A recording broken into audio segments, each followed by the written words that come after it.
Nay, para sa mo nay, ano ka importante ang paglimpyo na nga to para sa ato kaligtasan?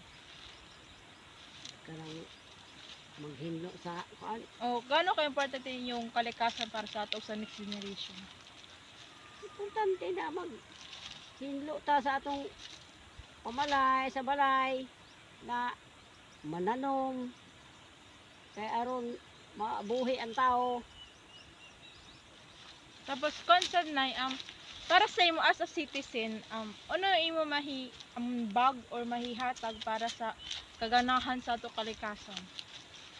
Ano ang kalikasan? Kanang Sa at palibot ini.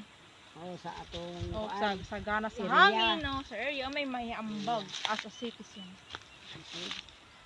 Hinanglan kay aron maradyo ato lawas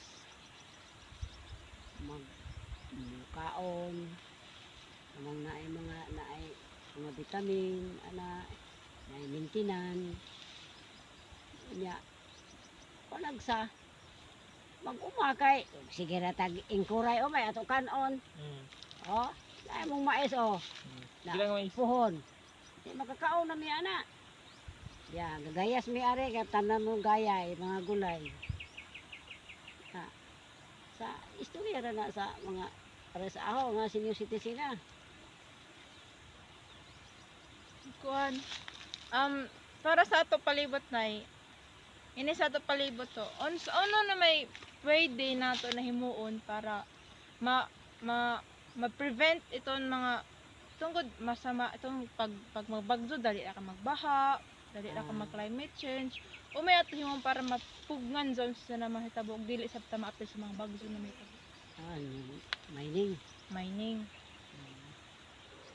Bisag mo dumili ta nga dili mo mining kay ang labaw sa ato mga gobyerno. Against sila to sa Apil mining. naman sila. Mm. Di kita nga do ata mo intra og mina mo baha da apita. Apil. Pero ito pagbaha bitaw tagaliog imong tatay ang mi mabakwit patay. So, mara to nay. Salamat nay mo.